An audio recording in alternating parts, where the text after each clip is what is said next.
Muito boa noite a todos.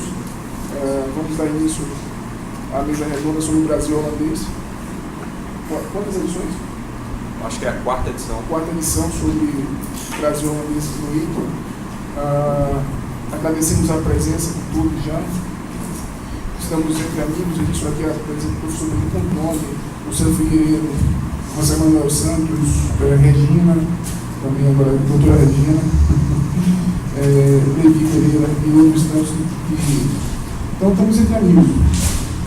Nós conhecemos o pessoal que trabalha com o Brasil holandês já circula já uma relação de proximidade com alguns aqui. Vamos iniciar os trabalhos. Eu vou pedir que o professor vou pedir que estou escutando lá atrás, que a gente pode falar alto, fica mais fácil. É melhor falar alto. Então, é ok lá atrás. Tá ok? Dá para ouvir? Dá para ouvir. A gente dispensa isso aqui. Então, ok. Então, vamos dar início aos trabalhos. Eu estou ao lado de dois amigos também aqui.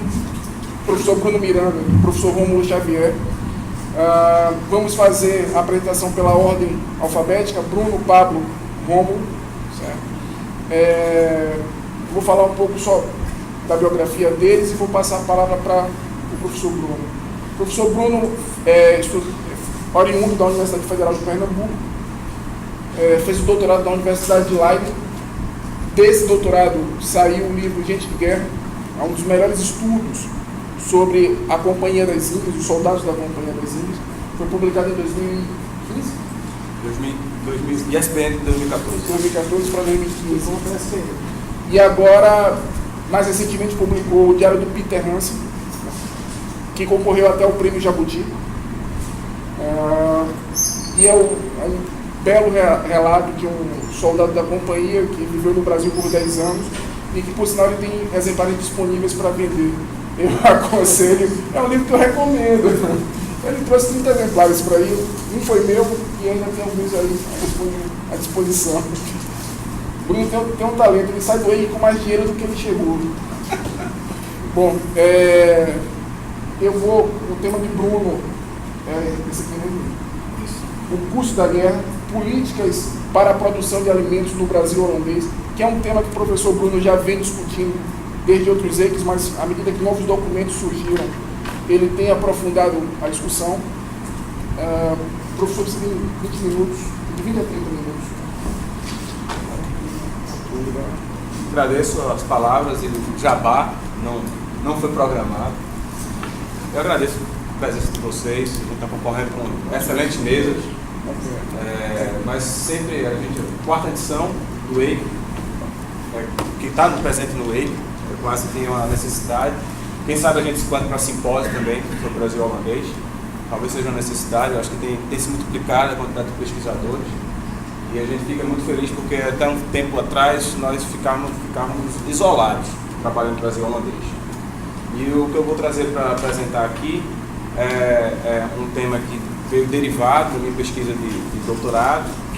É um trabalho que eu venho numa labuta desde 2012, mas que já estou numa fase mais de finalização, obviamente com algumas lacunas, que é um trabalho que visa discutir a questão da logística da companhia, de mobilização de recursos para a manutenção de um exército do outro lado do Atlântico, um exército custoso, caro e cuja historiografia deixou de lado o fato de que pesou muito para a companhia a saída do Brasil, o fato de não conseguir manter essa gente de guerra que para cá vinha. E especificamente eu vou falar aqui hoje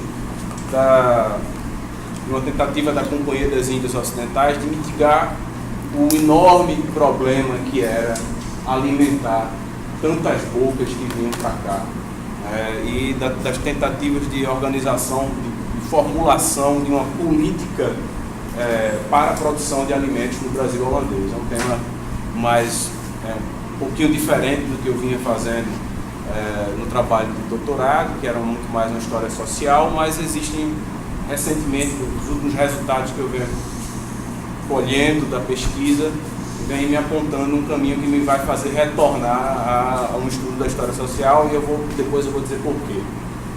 Então, desde o início da guerra para a conquista e expansão das posições no Nordeste do Brasil, a Companhia das Ilhas Ocidentais e seu numeroso exército enfrentou dificuldades para manter suas linhas de suprimento.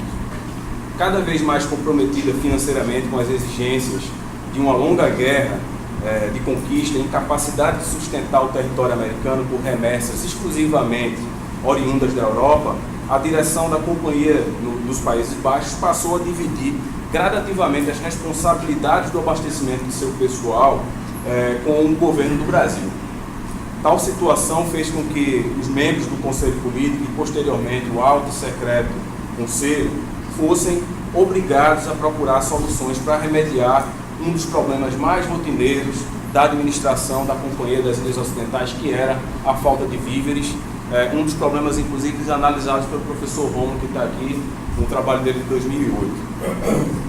Passados os anos iniciais de ocupação e passado por um mapeamento do território para estudo de possibilidades de onde obter comida, porque a companhia, além das potencialidades econômicas, estava sempre mapeando o território no intuito de saber como alimentar a sua tropa, bem como também saber quem eram os produtores. A companhia, depois desse mapeamento inicial, que a gente já começa a ver algum delineamento já no início da ocupação, ela também começou a pensar em políticas para a produção de alimentos que pudessem diminuir os custos dessa guerra. Então, o meu objetivo aqui é tratar um pouco dessas políticas, bem como avaliar o impacto delas para o provimento da colônia neerlandesa no Brasil, bem como falar rapidamente, até porque é um assunto discutido relativamente pela historiografia, dos conflitos gerados por parte dessas políticas de produção de alimentos num território. E aí a gente tem que abrir essas aspas gigantescas para dizer tudo isso num território notadamente marcado pela monocultura, um território marcado pela guerra, um território que tinha uma série de dificuldades para prover um imenso exército da Companhia das Ilhas Ocidentais. E, por fim, e essa é a parte mais complicada, porque eu ainda estou analisando esses dados, fazer uma análise de quem são esses produtores de alimentos e quais são as relações desses produtores com a própria companhia. Isso é o que eu tenho achado informações mais interessantes nos últimos meses que eu acelerei a pesquisa.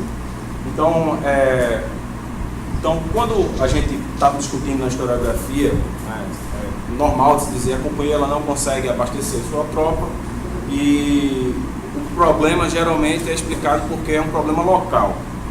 É unânime que os moradores, isso a historiografia coloca, estou falando do Evaldo, estou falando do José Antônio Gonçalves de Mello, eles sempre colocam, os moradores luso-brasileiros, eles foram muito eficazes em fazer um boicote à companhia. Então, como eles estão no meio rural, que se diz, eles conseguiam boicotar a companhia e não entregar a alimentação necessária para as tropas. Outra ideia também que circula na historiografia é que a companhia enviou poucos colonos para cuidar, para assumir o controle do campo. Então, é uma deficiência estrutural.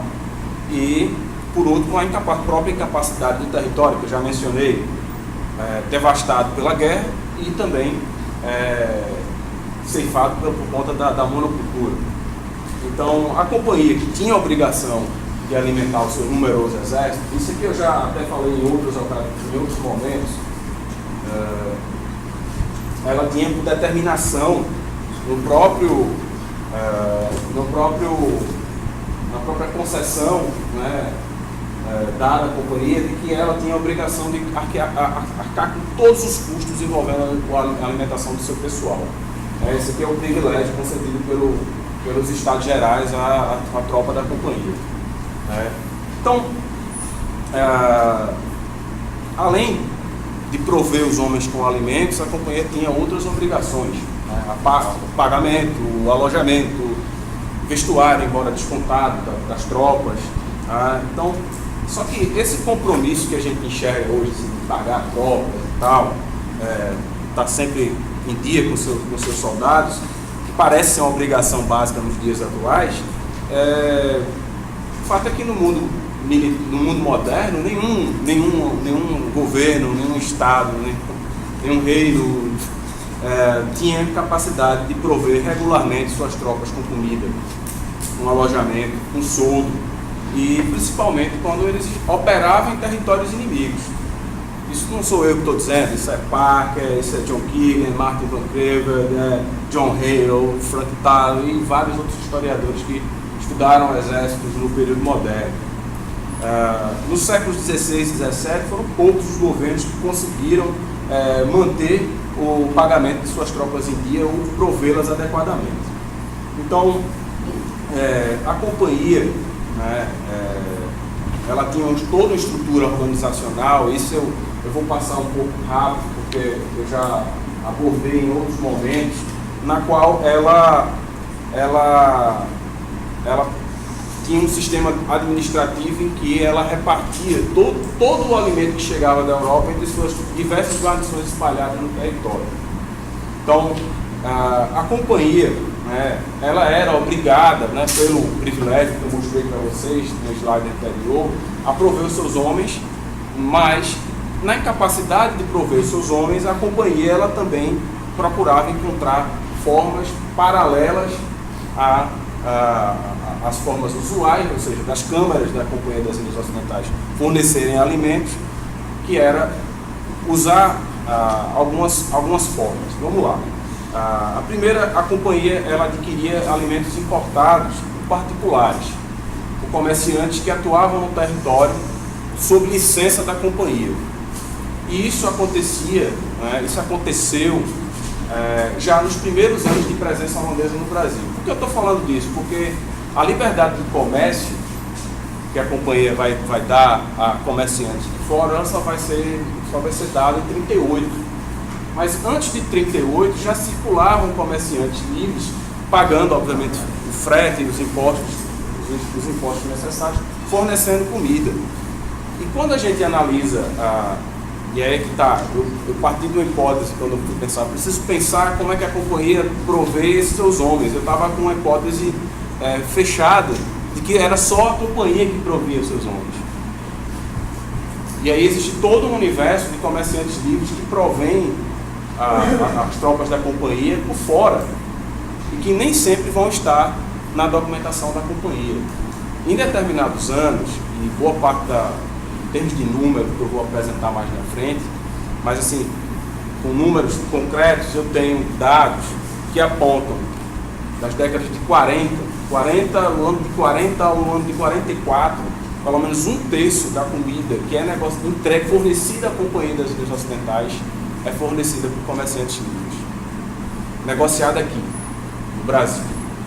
Os outros 2 terços são fornecidos por produtores locais. Depois eu vou falar um pouquinho deles, porque eles também nos ajudam a repensar um pouco a própria, o que a historiografia usualmente fala sobre essa gente. Então, mas essa não são as únicas formas de prover. Tá? Essa fonte local, muitas vezes ela era obtida por meio da compra de alimentos direto aos agricultores locais, ou através, e essa é a forma que se processa, principalmente nos anos em que não há acordo entre portugueses e holandeses, por meio das chamadas contribuições. Quem já leu os livros do Alfred Parker deve ter visto o sistema de contribuição, que não é nada mais nada menos que forçar os habitantes de um território ocupado a fornecerem, ou você fornece, ou a gente saqueia, ou a gente toca fogo na colheita. Então é mais ou menos assim que a companhia negocia nos primeiros momentos em que ainda não há uma política clara para a produção de alimentos. E essa política de contribuição ela vai ser transformada a partir de 37, com a chegada de Nassau, numa política de finta, de transformar essa contribuição forçada numa finta também obrigatória, na qual os habitantes eles são obrigados, os que tiverem escravos são obrigados a plantar quantidades determinadas de alimentos. Tá? Eu volto nisso adiante. Então, uma coisa que quem está trabalhando com logística, quem está trabalhando com alimentação, é perceber que boa parte das movimentações militares da companhia, além dos objetivos econômicos, estão atrelados a finalidades militares. Os deslocamentos e os relatórios que antecedem as expedições usualmente estão falando: nós vamos nos deslocar por conta do gado que tem nessa área, porque a gente pode contar com a quantidade de farinha, das roças de farinhas que foram previamente levantadas num sistema de informações que circulavam, e gente que desertava e passava informação, ou esse mapeamento prévio. Então, por exemplo, o ataque que foi feito em Porto Calvo, em 36, que antecede a presença de Nassau, esse deslocamento, né, a historiografia vai dizer, estão empurrando as tropas portuguesas para o sul do São Francisco. Tudo bem, mas também estão com interesse nas zonas produtoras de alimentos no sul do São Francisco, porque elas é que vão manter e dar autonomia à companhia e diminuir os custos, elevadíssimos custos da manutenção desse gigantesco exército. Isso é uma coisa que precisa ser pensada. Tá? Nos anos anteriores, algumas das investidas militares da companhia elas estavam com preocupações logísticas. A tomada de Itamaracá, seja para obter fontes de alimentos, locais onde tinham alimentos, seja para negar ao inimigo fontes de alimento. A tomada de Itamaracá em 31 tem um pouco disso, de negar o acesso a um porto, né, no qual as tropas portuguesas poderiam receber alimentos. A tomada da Paraíba em 34 também obedece a essa lógica, bem como a tomada do Cabo de Santo Agostinho em 35. Deve ter um mapa aqui, mas eu fui descuidado, para vocês visualizarem. Na verdade, eles estão tentando quebrar dois portos e duas regiões que abastecem o Arraial Velho do Bom Jesus. E estão, portanto, tentando fazer com que o inimigo tenha dificuldades também na obtenção dos alimentos. Mas, passado esse momento de guerra mais ferrenha, né, até a década de... Na verdade, a guerra vai se estender até 40, a Companhia das Índias ela começa a pensar numa política para a produção de alimentos, e aí são aí que aparecem as chamadas fintas da farinha. Tá? Na medida que eles conquistaram essas áreas interioranas da Paraíba, Itamaracá e Pernambuco, eles foram mapeando o território, mapeando produtores e exigindo dos moradores contribuições em alimentos e em outras mercadorias. Os que não colaboravam eram pilhados. Né? E essa era uma forma anterior, de saque regulado, ela vai dar forma a uma imposição, né, por edital. São vários editais que são lançados, que obrigam os moradores que têm escravos a plantar mandioca e a vender a farinha dessa produção por preços prefixados.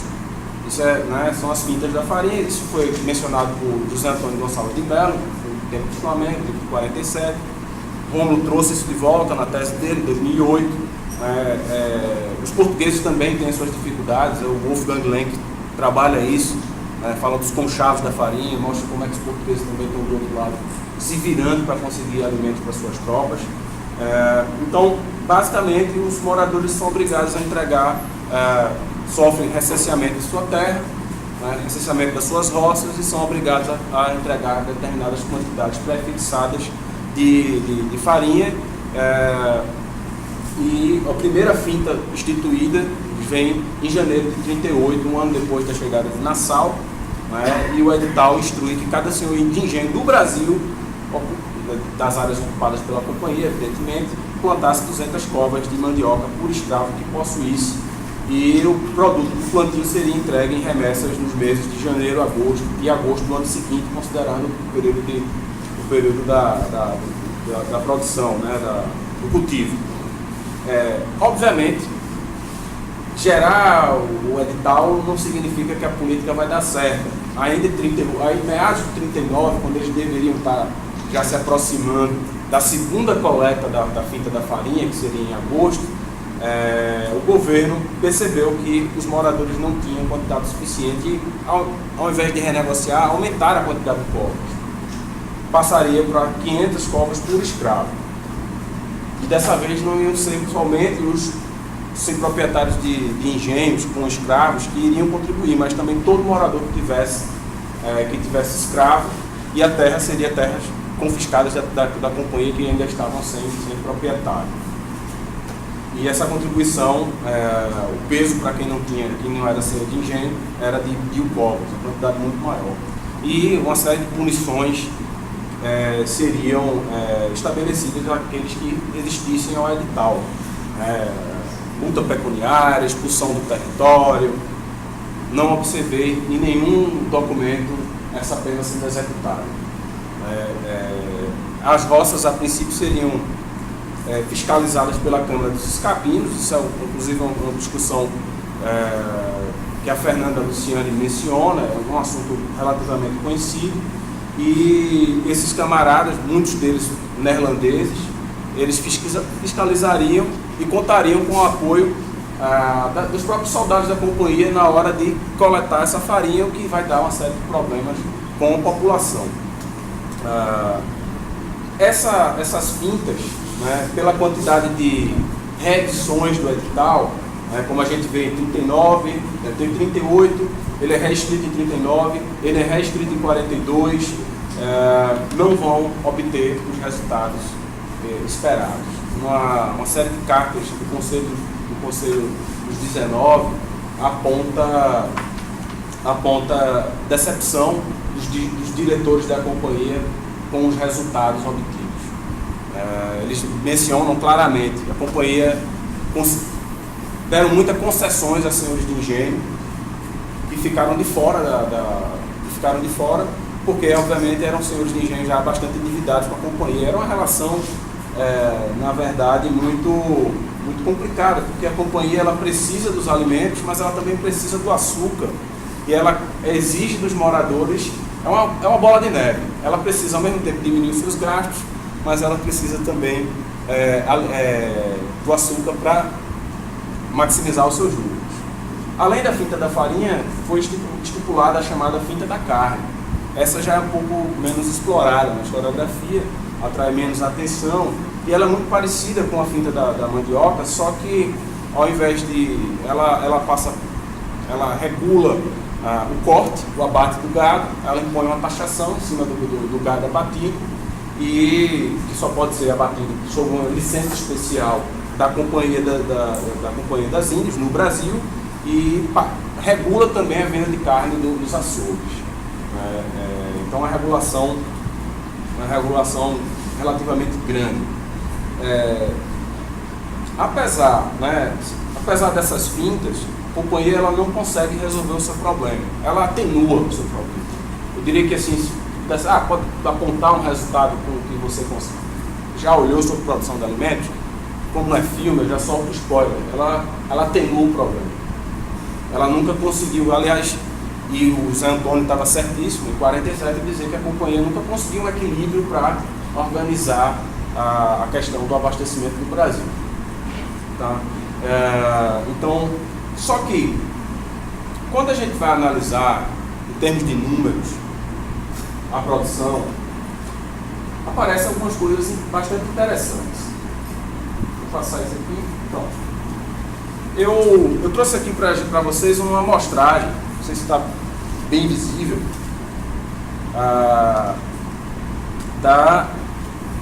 dos tipos de alimentos que são comercializados no ano de 1641. De 40 a 44 eu tenho um padrão muito semelhante. Eu trouxe 41 que é só para mostrar, senão eu vou ter que passar ano por ano. Boa parte do que é comercializado, fornecido de comida pela Companhia das Índias, a Companhia das Índias Ocidentais, por senhores de engenho ou outros produtores, se constitui de carne, 37%, e é um tema que é deixado de lado. Ninguém sabe, assim, ninguém fala de onde vem esse gado. O Levi Pereira está aqui, e no mapa de Margraf eu vi diversos currais de gado aqui no Rio Grande. Muitos currais. Sergipe também, o sul das Alagoas tem curral de gado, ou seja, tem um tema aí a ser explorado que foi deixado de lado pela historiografia. Quando a gente pega um número desse, e esse é um padrão, há um padrão, a gente vê que a maior parte da comida fornecida para a companhia era carne. Depois, a farinha de mandioca, e diversos, 25%, e diversos são sobretudo alimentos europeus, secos e molhados. farinha de trigo, carne, tocinho, vinho, azeite, o tripé alimentar europeu. Vinho espanhol, vinho francês, cerveja, muita cerveja, manteiga, ervilha, são esses os itens.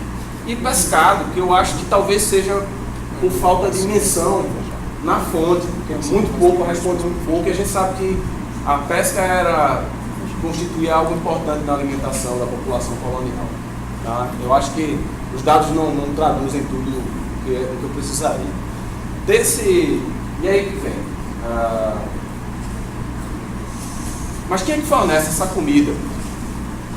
Quem são os que fornecem a comida para a companhia? A maior parte, pelo menos em 41, o padrão é parecido com os outros anos, são europeus. Europeu é generalização, europeus do norte.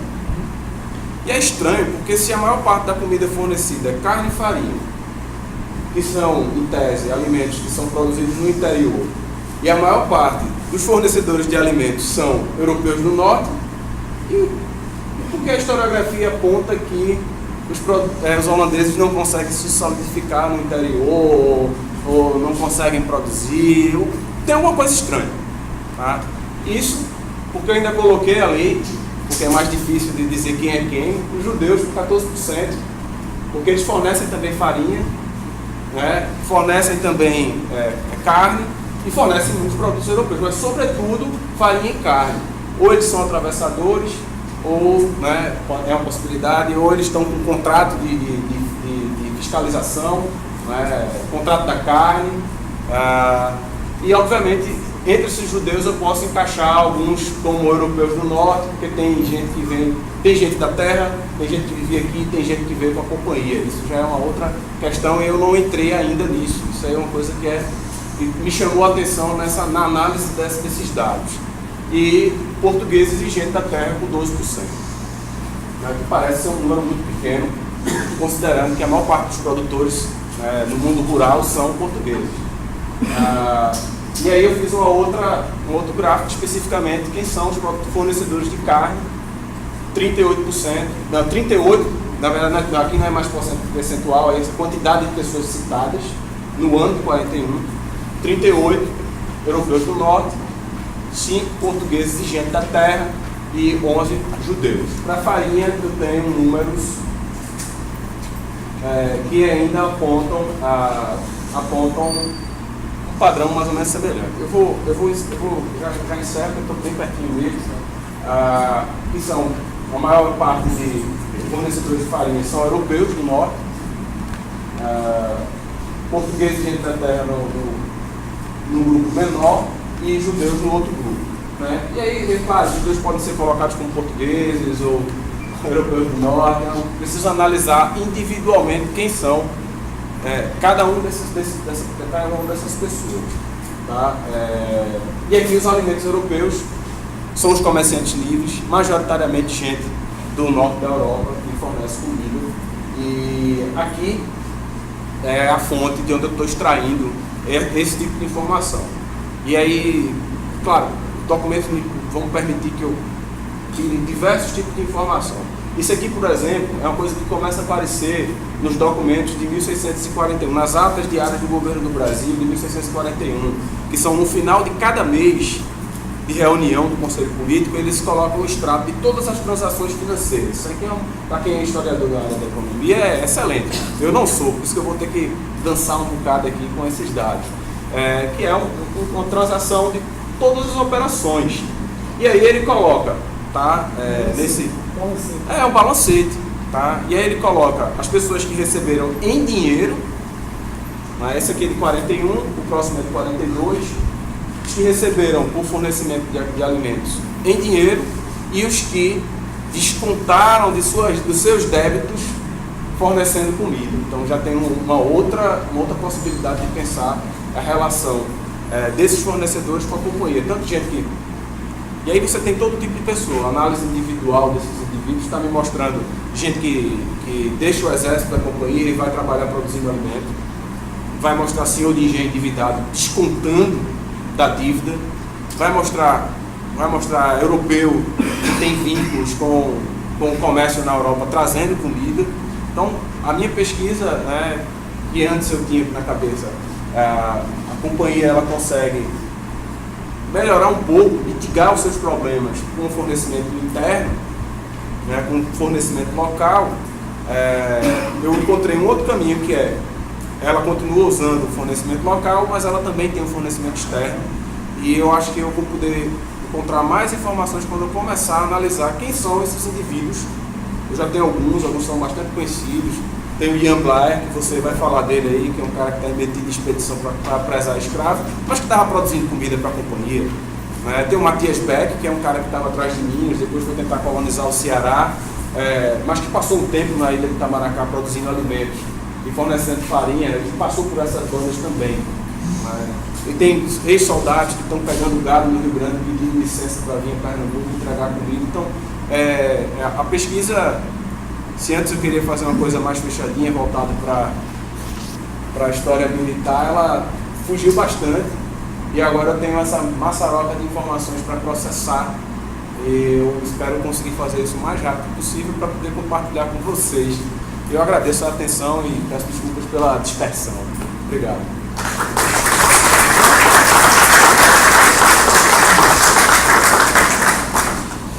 Bom, obrigado, Bruno. Vou encerrar sua fala por aqui. Depois vamos abrir para as perguntas, para dirimir qualquer dúvida. Estão me ouvindo direito aí? Eu vou dar prosseguimento, vou falar sobre a Ilha de Taparica, um episódio bem singular das guerras holandesas. Para os que não me conhecem, professor Pablo Magalhães, sou professor da Universidade Federal do Oeste da Bahia, lá no Jorge Cabral de Universidade Federal do Oeste de Pernambuco, mas desde o século XIX costuma ser Bahia. E nos últimos 15 anos eu tenho me dedicado a estudar as guerras holandesas do ponto de vista da capitania da Bahia. E nós, por incrível que pareça, não temos uma história da capitania da Bahia. Assim, surpreendente, mas não temos essa história. Há o livro do professor Luiz Henrique Dias Tavares, mas que para a colônia só nos oferece 100 páginas, muito mais dedicado à República e ao Império. Então, tem o livro da professora Maria Beatriz também, Bahia, a Corte do Império, mas ainda falta um estudo que contempla mais a capitania da Bahia, das suas origens ao final, ao processo de independência. E trabalhando, então, período holandês, ou período das guerras holandesas, ou neerlandesas, para usar uma expressão mais politicamente correta, a primeira coisa que me perguntam é: e na Bahia teve holandês? Bom, todo mundo, é muito notório que em Salvador eles ficaram um ano em 1624 e 1625, quando foram expulsos, por força tanto da resistência interna, quanto pela presença de o envio de uma armada com 12.563 soldados. Bom, a questão é que costuma-se ver a guerra holandesa a partir de uma divisão que o doutor Evaldo Cabral de Mello consolida. Ele divide o período holandês, mas olhando do ponto de vista de Pernambuco. Eu vou pedir que você abra aquele slide aí. Ele divide a história da guerra holandesa em 3 períodos. É a guerra defensiva, é a guerra de resistência de 30 a 37, a Pax Nassauviana de 37 a 45, e depois o período de guerra de restauração de 45 até 54, 9 anos. Bom, isso funciona bem para a capitania de Pernambuco e para entender o norte do Brasil, mas não funciona para entender a guerra holandesa do ponto de vista da capitania da Bahia. Você tem sim uma guerra Brasil, que é uma guerra feita com auxílio dos índios, e depois que termina com a expulsão dos holandeses em 1624, 25, sobre a guerra brasileira, com o professor Pedro, que está aqui, tem um texto que discute a natureza da guerra brasileira, que foi uma guerra feita para sitiar os holandeses dentro de Salvador em 24 e 25. É uma guerra que já tinha sido aplicada, inclusive, no Maranhão, para expulsar os franceses em 1612. É o uso de índios capitaneados por portugueses. Bom, então, esse episódio de 24 e 25 na Bahia ficou muito sério. Foram publicados em inúmeras relações, em praticamente todas as línguas europeias. Publicou-se muito em Portugal, a Jornada dos Vassalos, o livro de Dom Tomás de Tamayo Vargas, La Restauração da Cidade de Salvador. Então, a monarquia hispânica se aproveitou da restauração da Bahia e também na época da de Breda e fez um grande discurso, usou a restauração dessas cidades num discurso fazendo apologia às armas católicas ou às armas espanholas. Bom, e depois isso parece que os holandeses desaparecem da capitania da Bahia, enquanto, na verdade, não tem um ano sequer. Depois, em 1626, 27, já em 25 teve a armada de Hendrickson, em 27, Piedheim ataca o Recôncavo Baiano, e você tem vários ataques, alguns menores, outros maiores, ao longo de 25 anos. E aí, para compreender, então, a guerra holandesa do ponto de vista da Bahia, você tem que compreender ela como uma guerra defensiva. Uma guerra defensiva que dura 25 anos e tem suas especificidades. Pois bem, eu compreendo que isso tenha desaparecido das histórias. Por exemplo, o Varnhagen, que fez uma história das lutas contra os holandeses, não aprofunda muito essa questão da Bahia, das lutas. Em 38, para dar um exemplo, você tem todo um discurso, quando Nassau ataca a Bahia e expulsa a primeira derrota militar do Nassau, é curioso que não há uma única relação impressa em Portugal sobre o assunto. Madrid praticamente monopolizou a publicação desses textos, colocando a vitória sobre Nassau como obra do exército espanhol.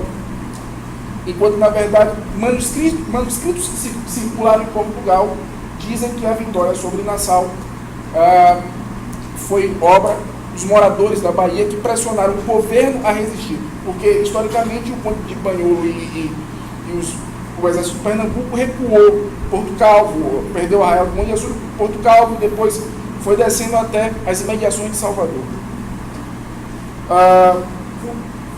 Pode passar. Não esqueço o slide.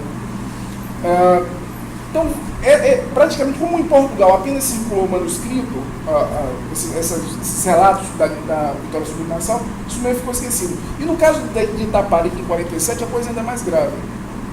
A batalha por Itaparica, em 47, colocou em xeque todo o recôncavo baiano. Por mais que a historiografia tenha esquecido, você só tem uma citação do Evaldo Cabral de Melo no Olinda Restaurado, na página 71 da segunda edição, que diz: olha, foi uma manobra diversionista para apertando Itaparica. Em 47, os portugueses seriam obrigados a descer de Pernambuco, e isso arrefeceria o cerco ao Recife. Nesse momento, os holandeses estavam cercados. O Evaldo Cabral não está errado. É sim uma manobra, também é uma manobra diversionista. Você atacar o inimigo em um ponto para forçar a retirada dele de um outro ponto estratégico. Mas o episódio de Itaparica, ele fala muito, tanto sobre o funcionamento do recôncavo baiano, quanto sobre a própria guerra holandesa.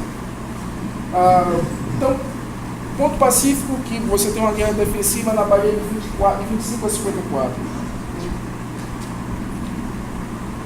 Bom, a maior parte das pessoas não deve conhecer bem Itaparica. Eu botei alguns dados aqui. É a maior das 56 ilhas da Baía de Todos os Santos. 116 quilômetros de extensão, quilômetros quadrados, 36 de extensão. A 13 quilômetros de Salvador, ela começa como um núcleo de povoação jesuítica no processo de colonização a partir da aldeia de Baiacu, por volta de 1560. Bom,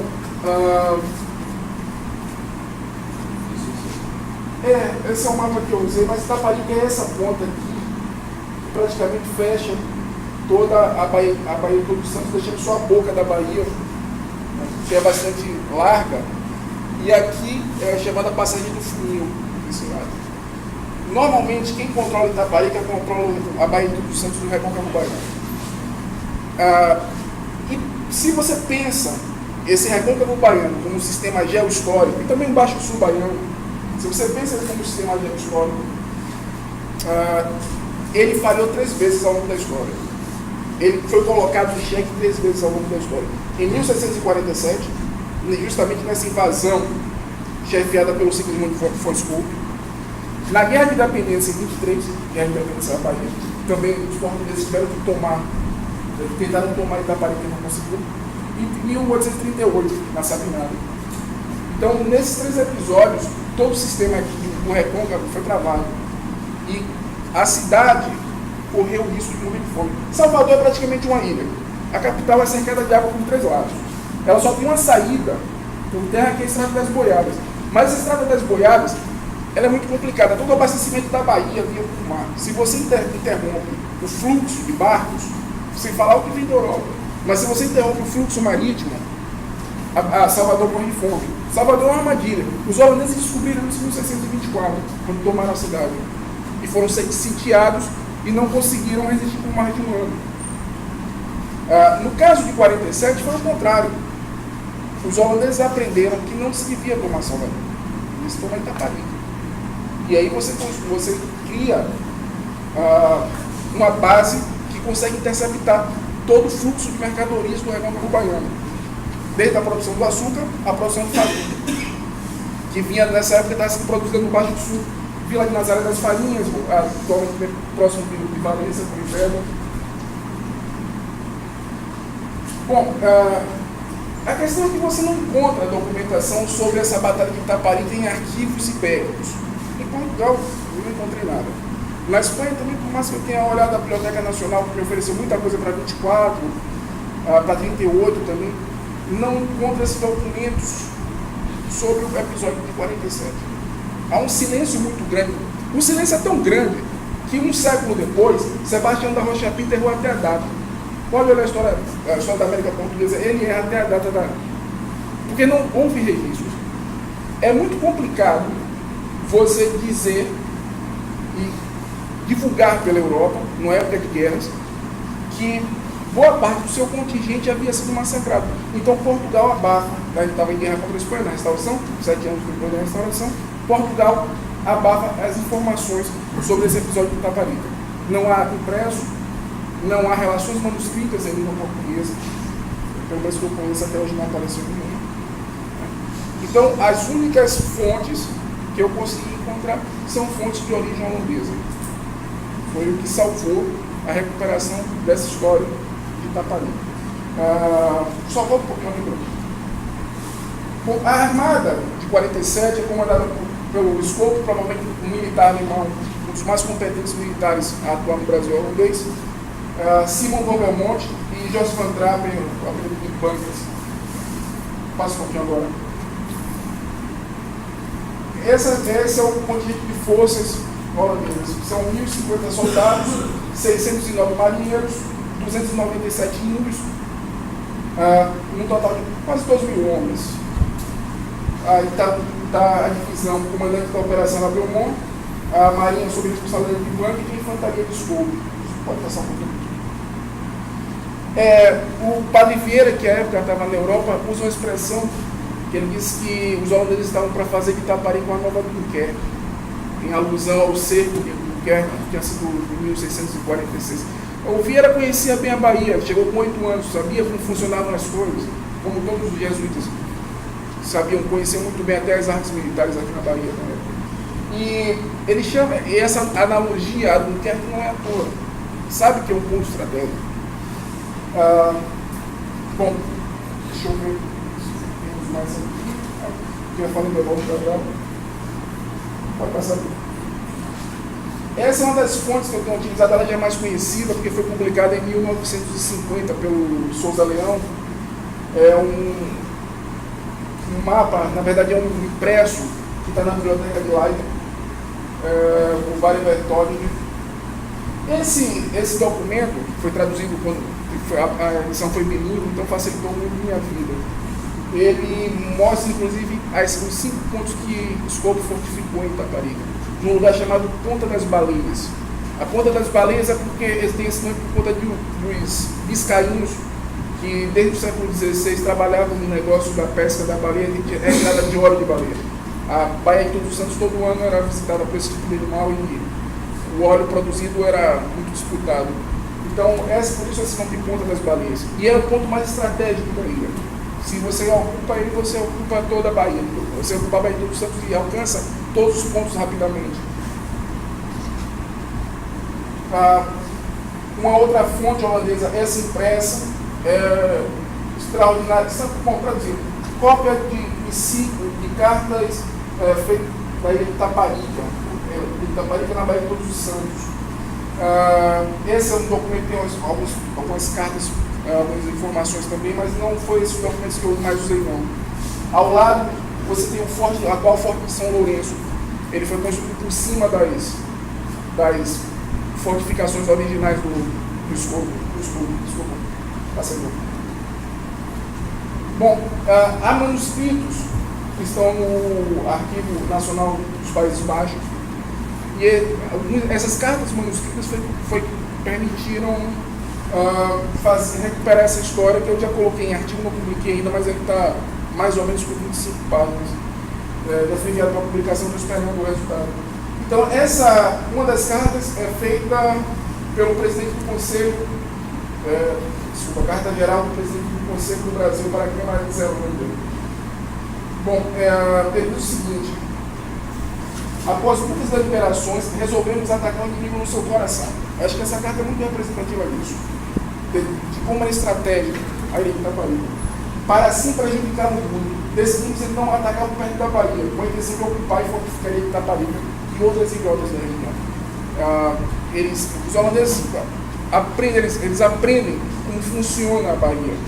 O Scholpen já sabia como funcionava em 1635. O Vieira disse que Scholpen prometeu tomar a Bahia sem derrubar um copo de sangue. Palavras do Antônio Vieira. Por que você consegue tomar a Bahia sem derrubar um copo de sangue? É só você tomar a ilha. E cortar o fluxo comercial. A cidade vai ficar isolada e gradativamente foi limpa.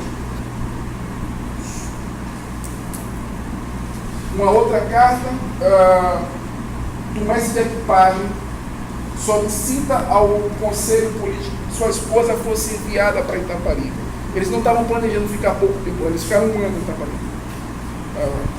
Então eles já estavam planejando fazer essa nova guerra, inclusive com o envio de esposas. Há também um predicante que foi educado no Maranhão, missionou entre os índios e foi levado para Itaparica para tentar também, para chefiar esses 297 índios que foram tirados de Pernambuco e levados para a guerra. Há outras cartas que são interessantes, mas que não é impossível, o tempo não permitiria examiná-las. Esse mapa é curioso. Esse mapa está na Biblioteca do Congresso Americano. Eu encontrei ele, na verdade, há 3 semanas atrás na Biblioteca do Congresso. Ele está disponível online, mas eu não conhecia ele. E ele mostra os 5 pontos das fortificações aqui na Ponta das Baleias.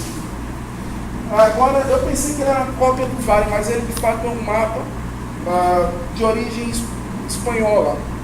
E eu não sei, por exemplo, essas informações sobre a profundidade da Bahia não são os mesmos do mapa holandês. Então não foi tirado desse mapa holandês.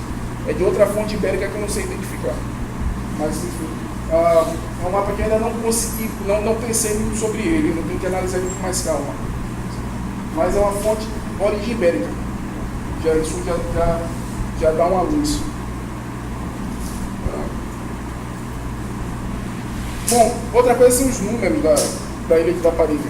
Tem um cronista do Brasil chamado Pierre Monroe, ficou muito conhecido pela história das últimas lutas entre os holandeses e os portugueses, que foi impressa em francês em 1651.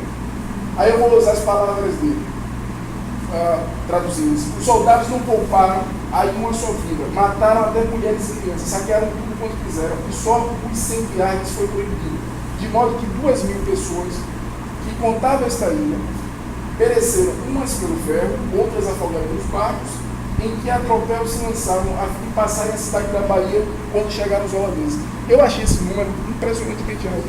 2.000 pessoas mortas. A Bahia, na época, devia ter cerca de 20.000 habitantes. O Vieira fala para 24, 12.000 almas, se não me engano, mas a gente está falando 20 anos depois. Eu achei esse número impressionante. Não tem outra fonte que confirme ou desabone. Agora, os números de Itaparica, de todo modo, são impressionantes.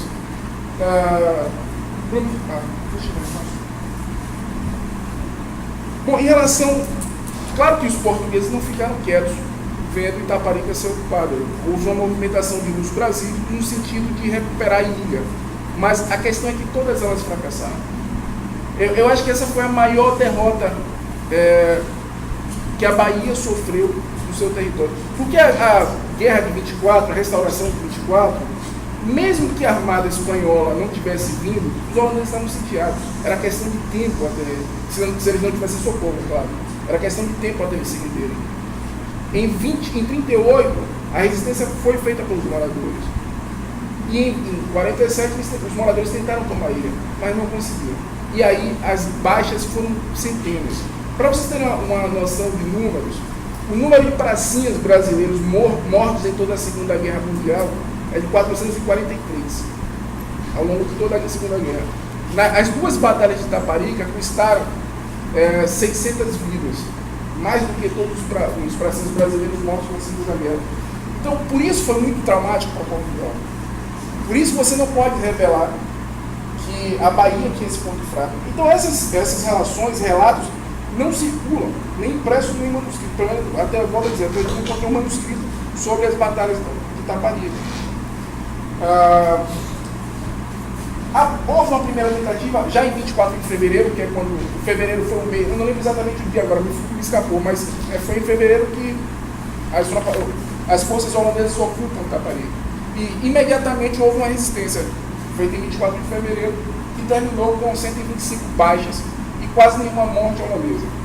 Ou seja, houve essas 5 fortificações palissádias que foram colocadas em Itaparica foram bastante eficientes. 125 mortos. O pior foi a segunda tentativa de recuperação na madrugada de 10 de agosto, às 3 da manhã. É uma luta anfíbia. Você tem que pegar um barco, ou vários pequenos barcos, descer na praia e enfrentar os holandeses. Nessa segunda, levaram os 3 regimentos da Bahia.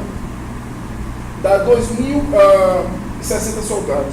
Óbvio que para as guerras europeias, esse número é insignificante. Para as guerras na Espanha, guerras na Alemanha, mas para os padrões das guerras do Brasil no século XVI, se levou praticamente os 3 regimentos da Bahia. E nessa luta de 10 de agosto, houveram 500 mortes. Confirmado por fontes holandesas e por fontes portuguesas. Então, nesse tipo de números da Batalha de Itaparica impressiona. Uma outra coisa que a Batalha de Itaparica, pela tomada de Itaparica, revela é a diminuição do número de índios nas tropas das guerras do Brasil. Esse número é interessante porque se você observa esse ano de 1587, que é quando Gabriel Soares de Souza escreve o Tratado do Brasil, ele fala que o Recôncavo poderia disponibilizar 6.000 arqueiros, 6.000 índios, em caso de enfrentar inimigos externos. Gradualmente esse número vai descendo, 400 em 24, 200 em 38, e para retomar a Itaparica apenas 100 índios. Quando chega em 1655, Simão de Vasconcelos, que era gerador de jesuítas, disse que não tem mais índios na Bahia e que era melhor mudar as missões para o Maranhão. Então, essa batalha de Itaparica foi feita com um número reduzidíssimo também de índios. O fato é que, deixa eu voltar só, o fato é que não se conseguiu expulsar os holandeses de Itaparica a partir das forças da terra. Foi necessário uma armada organizada em Portugal, que estava em guerra com a Espanha, com poucos recursos. Praticamente foi a recriação da Marinha Portuguesa, já em 1646. Aí o Antônio Vieira, jesuíta, tem todo um discurso de que ele foi à Holanda e pegou emprestado 300 mil cruzados para a construção de 20 fragatas de guerra. Isso é verdade, o Vieira pegou esse empréstimo ao início da nossa dívida externa aqui. porque quem teve que pagar foram os moradores. A documentação da Câmara da Bahia revela que esse empréstimo que o Vieira consegue junto a cristãos novos em Amsterdã foi pago ao longo de algumas décadas com impostos colocados sobre, especialmente sobre os moradores da Bahia, várias vilas da própria capital. Bom, o tempo é curto, a gente não tem como se estender mais, mas no geral, esse episódio da Taparica é significativo para a própria história da Bahia e, para além disso, para compreender a guerra holandesa. Ela é mais um episódio dessa guerra defensiva e ela mostra que pela primeira vez que esse sistema do recôncavo baiano geohistórico ele tem vulnerabilidades. Tanto que depois, em outros episódios posteriores, vão recuperar em alguma medida essa coisa da ocupação de Taparica na guerra de 23, se eu não me engano, e depois de 38. Olha, como em Taparica que a guerra fica do nosso lado. Certo? Eu vou encerrando por aqui e vou passar a palavra para meu colega Rômulo. Vou apresentar ele primeiro, deixa eu tomar um. Não pode deixar que eu apresente. O professor Rômulo Xavier, também filho de Pernambuco, filho da UFPA mesmo. O doutorado foi pela UF e também trabalhou nos soldados da companhia, soldados da companhia das Ilhas. Está com a tese para publicar? Está em vias de publicação. Eu não vou me alongar muito mais, não vou passar a palavra para o professor. Bem, boa noite, é um prazer estar aqui.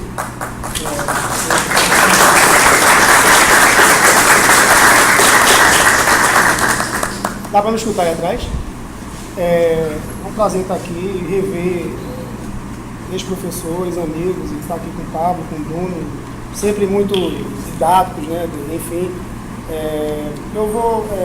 esse já está em forma de um artigo, né? Um trabalho que eu terminei agora, mas que é o início de um trabalho maior, né? Um estudo sobre vida escrava no Brasil holandês. Então, primeiro a gente publica artigo, né? E depois junta os artigos e faz um livro, né? Então, para pontuar no lápis, enfim. E esse estudo, ele começa com o número eu estou tentando fazer uma compilação das viagens, né, do tráfico da Guiné e de Angola para Pernambuco, ver quantos escravos eram vendidos no comércio de escravos no Recife, né, quanto a companhia lucrava com isso, ganhava com isso. Né? Então, esse capítulo seria número do tráfico. Né? Não se encerra aqui, esse estudo ele ainda prossegue. Um outro seria, e aí eu já terminei recentemente um artigo, estou enviando para as revistas, sobre o Capitão Ian Blair, uma pequena biografia de Ian Blair no Brasil holandês, né? Desde quando ele chega no Brasil, supostamente em 1634, até quando ele é morto em 1645. Não chega nem à Bahia, ele é morto antes, assassinado, não sei se ele foi esquartejado, mas foi de forma muito, muito cruel. Então, um outro capítulo é sobre os negros da mata, que eu já tinha publicado em forma de capítulo de livro, mas por preguiça mesmo, eu transformei num artigo mais detalhado. Esse dos negros da mata, os Bosch Negros, está numa coletânea do Flávio Gomes, de 2010. E um outro que é uma comparação entre o cotidiano escravo no Recife e Nova York. E aí é um diálogo com as fontes do Caribe, né, chamado Caribbean Papers. Está traduzido para o inglês, mas está, obviamente, originalmente em holandês. E com a administração, com a vida escrava em Nova York, no caso, nos papéis de Rancelés Papers. Rancelés foi um administrador holandês em Nova York. Então, para aqui, né, para a nossa mesa, eu trouxe o tema de Entre Números e Considerações, Tráfico para a Conquista Neerlandesa durante o governo açoriano. Então, eu vou ler e vou comentar também. Eu não vou ler tudo, não, certo? Porque são 16 páginas, a gente tem que fazer um corte, eu sei que 15 minutos dão mais ou menos 7 páginas, né, pela experiência de ler e contar o tempo. Então eu vou ler alguns trechos e vou comentar. Tá certo? Então as fontes que eu trabalho são as cartas e papéis do Brasil, né, as Briefing Papier Brazilian, que estão lá no Instituto Histórico e Geográfico Pernambucano, e as atas do Alto Conselho no Brasil, que é o material que eu venho lidando já há uns 15, 16 anos. Tá certo? Então eu vou... E esse tema do número do tráfego surgiu como essa ideia me veio porque os dados que Zé Antônio usa em tempo de Flamengo, lá há muito tempo atrás, né, na década de 40, para os números do tráfego para Pernambuco, são os dados extraídos do trabalho do Hermann Weschen, que foi um grande pesquisador, né, que ficou meio, né, de lado durante um bom tempo, e só quem trabalha esse período sabe o valor da pesquisa do Hermann Weschen. E depois do Weschen, você tem aí os trabalhos, né, de Postman, né, Ernst von der Borchardt, todo esse pessoal que trabalha os números, nos carregamentos para o Brasil, os números me parecem ser bem maiores do que os que eu vi especificamente nessa documentação para o Recife. Então eu não sei como é que eu vou lidar com isso, ou seja, esses cativos negociados lá, teoricamente, quer dizer, vinham para o Brasil, mas não ficavam aqui, ficavam uma parte de Pernambuco, depois ia para o Caribe ou outros portos, no Atlântico, né? Comecei a pensar sobre isso e a aventar a possibilidade de ver o Porto do Recife como um grande entreposto de escravos no Atlântico Sul. E coincidentemente, conversando com Marcos Carvalho, né, por esses dias, a gente está junto no projeto, quer dizer, ele me convidou, né, para fazer para esse projeto, o projeto CNPq, ele está cada vez mais convencido disso para o século XIX. Então, o que alinhavaria as nossas pesquisas, muito embora em períodos diferentes, seria o Porto do Recife, que há uma outra discussão sobre os portos, como um importante entreposto de escravos no Atlântico Sul. Né? Ou seja, o interesse holandês no Brasil não seria apenas no açúcar, mas também em fechar, né, em alinhavar mesmo um comércio de escravo extremamente cultuoso, então lucrativo. Então, você ter ideia, se ganhava arrematando, né, os dízimos do açúcar, em um ano, 2 carregamentos de 200 peças, como eles chamam, Stumpnickers, cobria isso. Então era um comércio muito lucrativo. Se perdia muitos escravos nas viagens, obviamente, mas na medida que os holandeses iam adquirindo, né, know-how, né, convivendo com os portugueses aqui e na África, eles iam, esse número de baixas, né, ia diminuindo. É claro que se viesse dos portos de Ardas, Calabar, mais acima, a perda era maior em função da distância. Angola, a perda é muito menor. Então eu vou ler aqui algumas passagens e vou entremear com comentários. Né? Tempo dos Flamengos, de Antônio Gonçalves de Melo Neto, tem um capítulo todo dedicado à relação da Companhia das Índias Ocidentais com os negros e a escravidão. Ele usa essa expressão. Né? Nele, o autor teceu vários comentários acerca do cotidiano do escravo durante a ocupação holandesa, o comércio de cativos no Recife, um breve e qualificado resumo da relação dos holandeses com a África e com o comércio de escravos. Esse estudo, né, eu botei aqui artigo, mas esse estudo, né, essa apresentação pretende tratar do comércio de escravos durante a ocupação holandesa entre os anos de 37 e 44, aprofundando um pouco mais o que fora tratado por Gonçalves de Melo. Veremos aqui dados de carregamentos, preços de cativos, relações entre portos de Pernambuco e da África. É claro que, posteriormente, aí eu particularmente acho que o maior trabalho de Zé Antônio, isso é uma opinião muito particular, foi a biografia de Fernando Vieira. Ali, realmente, ele entra nas relações da companhia com os portugueses na África Central. Ali é um trabalho que a gente pode chamar assim de história do Atlântico, né? Quando não se falava do ponto de vista, né, dessa categoria de análise de história do Atlântico. Né? Ali ele realmente está mais amadurecido, né? Muito embora Tempo dos Flamengos seja um clássico, ele trata de aspectos gerais, né? E a biografia de Fernando Vieira não, ele vai direto naquelas relações, o aporte documental é muito mais hardcore mesmo, sabe? Ele está ali naquelas, dá uma aula sobre as conexões ali na África, com uma bibliografia da sua época, obviamente, mas ali ele é mais aprofundado. Bem, a presença dos holandeses na África subsaariana já se fazia desde o início do século XVII, e os seus navios, já nos primeiros 20 anos desse século, bem que conheciam a costa que vai do rio Senegal até as praias do sul, ao sul do delta do Níger. Portanto, o comércio com escravos não era uma nova letra em seu alfabeto. No entanto, foi só com a permanência deles em Pernambuco que a lida direta com o sistema escravista se consolidou. De qualquer forma, um dado importante na avaliação de Gonçalves de Melo é a ciência de que, na América Portuguesa, a atividade do tráfico estava relativamente consolidada, mas não estava, na verdade, consolidada, mas ainda em formação. Havia os mercados, as rotas, as praias certas de mercância, financiamento regular, expansão de plantation, etc. No entanto, na verdade, isso se consolida mais do 16 para o 17. Até o final do século XVI, acho que o que saía mais da África era ouro e marfim, e escravos só a partir do século XVII. Ou seja, esse é um sistema ainda em progress, mas já relativamente consolidado. No entanto, ainda que o referido estudo nos houvesse legado informações preciosas acerca da relação dos holandeses com a escravidão no Atlântico, Gonçalves de Melo se ancorou apenas em 5 ou 6 autores. Eu estou falando aqui de Tempo dos Flamengos, não da biografia de Fernandes Vieira, ou seja, o primeiro trabalho dele, conhecido. Na década de 40 do século passado, quando foi publicado Tempo dos Flamengos, não existiam muitos estudos sobre o tema, além de não se pensar, como se tem feito nas últimas décadas, numa história do Atlântico. Logo, seria injusto se cobrar de Gonçalves de Melo um arsenal de estudos e abordagem que dispomos atualmente.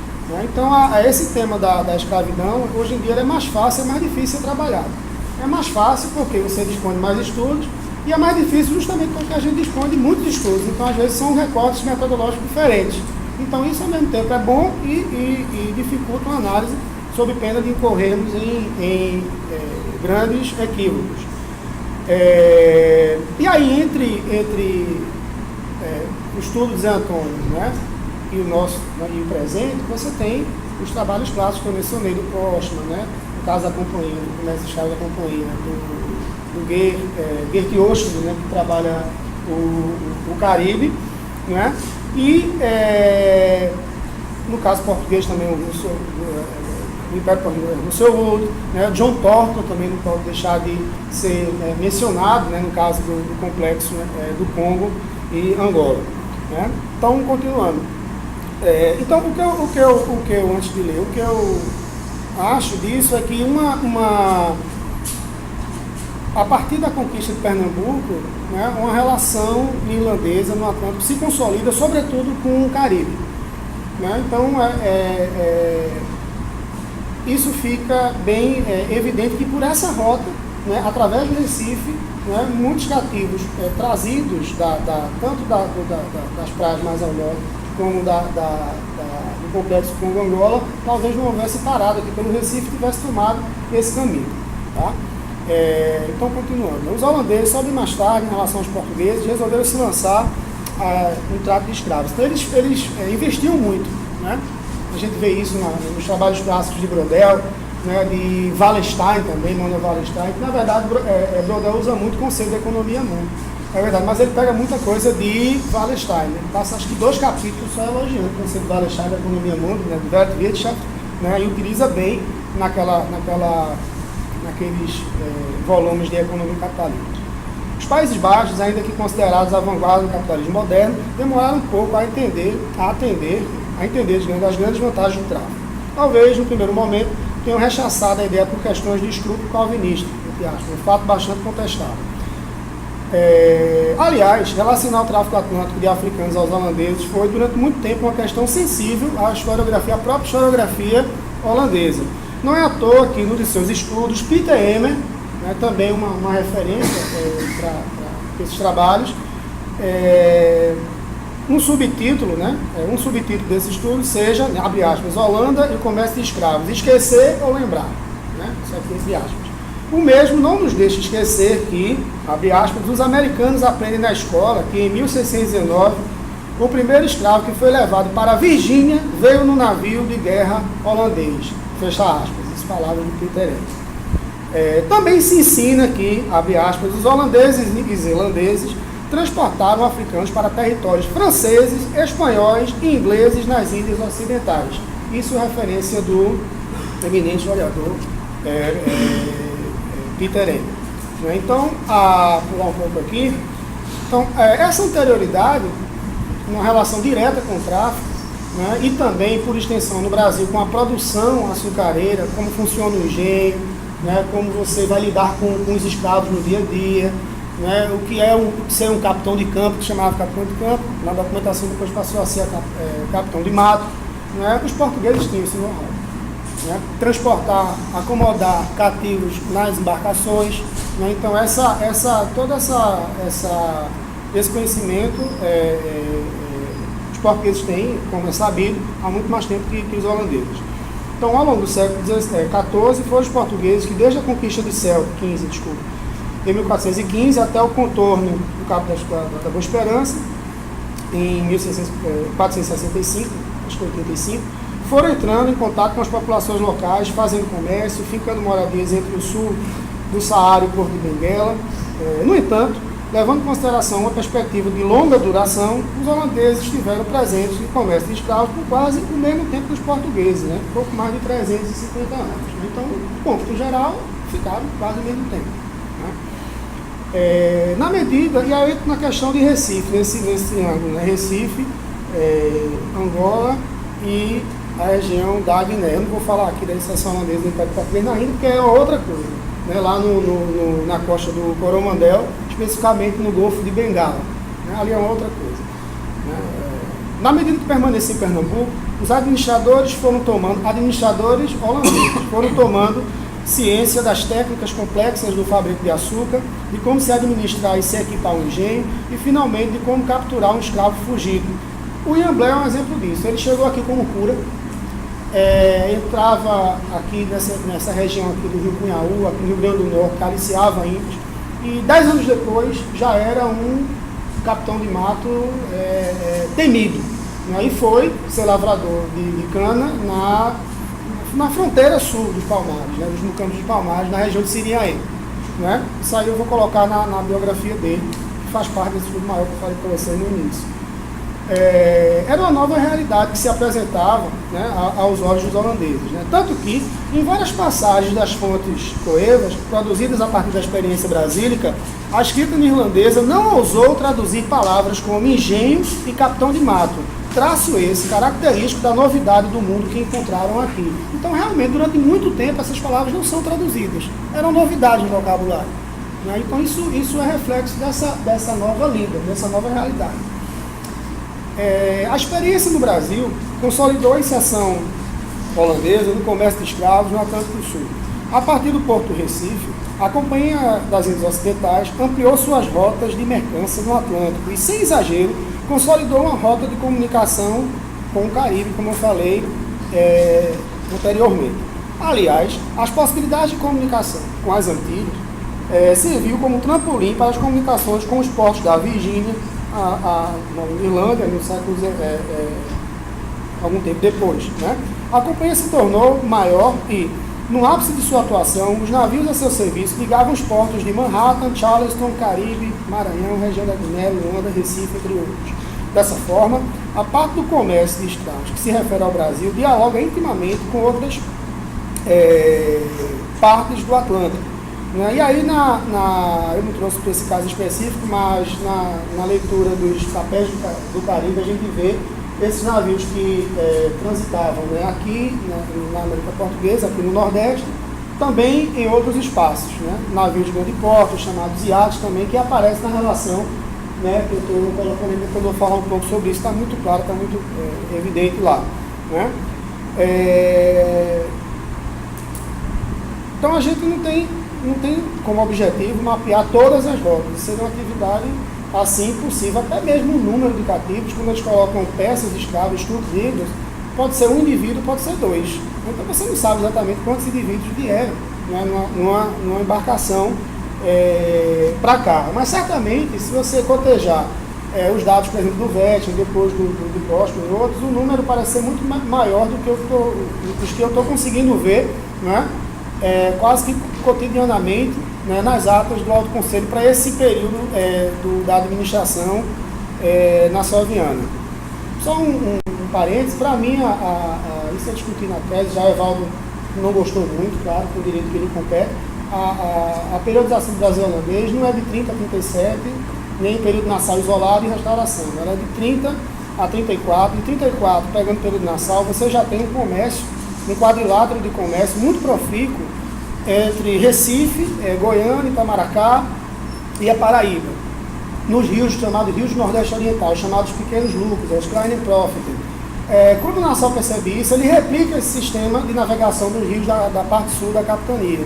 Então, já há um relativo, né, digamos assim, interlúdio de paz a partir de 34, que se consolida com a queda do Arraial do Bom Jesus, que era um grande empecilho ao que a gente chama comumente de Pax, né, entre aspas, nassauviana. Né? Então, vou pular aqui um pouco. Então, dois episódios funcionam como marco nessa relação da companhia no tocante com a África no tocante ao comércio de escravos. Uma é a conquista de São Jorge da Mina, em 1637, né, e a outra é a de Luanda, em 1641. São dois marcos, né, que potencializaram, obviamente, o comércio de escravos para Pernambuco. Né? Mas eles continuaram fazendo muito comércio na região ali do Cabo Lopes. Eu devia ter trazido o mapa, me perdoe. Para mim está claro, mas para o público que não trabalha diretamente seria mais claro ainda. Né? Calabar, Cabo Lopes, todas essas praias, Ardras, eles continuam muito presentes nesses espaços. Né? Ou seja, o que leva a outra consideração, que é quando eu trabalho em Bochas Negras, é que boa parte talvez do contingente de escravos que alimentou os mucambos de Palmares durante um bom tempo, durante o período holandês, talvez fosse menos de Luanda e mais menos de Luanda e mais meia hora, né? Já está de meia hora? Tem 10 minutos, Tem 10? Tá certo. Quando a gente fala, a gente não percebe, né? Mas eu vou procurar cumprir isso. Eu estava falando de... Sim. O que me leva a supor que boa parte dos escravos que fugiam, né, durante a presença nassauviana, muitos fugiram, e tomaram o rumo dos Palmares, não fossem, talvez, em sua maioria, provenientes de Angola. É um carregamento em que 300 somem e fogem, vinham dessa região de Ardras, né, e não de Luanda. Isso é uma outra questão. Né? Porque se diz que majoritariamente os escravos os quilombolas, os palmarinhos desse período eram de Angola. Eu tenho lá minhas dúvidas. E tenho também as minhas dúvidas se os negros da mata, os Bochas Negras, necessariamente tomavam o caminho dos Palmares. Se eles não ficavam ali atacando, porque a mobilidade deles geográfica era muito grande, eles atacavam até a Paraíba. Então os Palmarinhos dificilmente iam até a Paraíba, sob pena de serem alcançados, né, no caminho. Então, isso é uma outra discussão. Então, depois da conquista de São Jorge da Mina, a coisa ela vai melhorando, né, no sentido do aumento, né, do fluxo de escravos no Porto do Recife. Né, e os leilões são cada vez mais constantes, né, e rentáveis. Né. Então, no final de 38, por exemplo, é possível verificar a maior frequência de navios provenientes, sobretudo da costa da Guiné, né, até a região do antigo Reino do Som, né, que é Angola. Dessa forma, você tem um navio de Dracht para Amsterdã, que chega no Porto do Recife com 301 cativos, né, da Guiné. Né, eu estou me referindo a como a documentação holandesa, isso é outro problema metodológico, se refere da Guiné, às vezes da Guiné, às vezes ele diz que é do Porto de Ardras. Né, então eu estou sendo fiel ao que o documento me passa.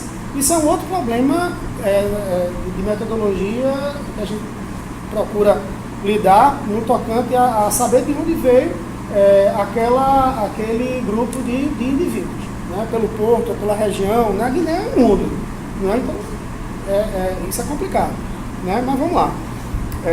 31 cativos, os quais numa feira pública renderam à companhia 143 mil aproximadamente rudens, né, flores, para traduzir como flores, né, rudens, né.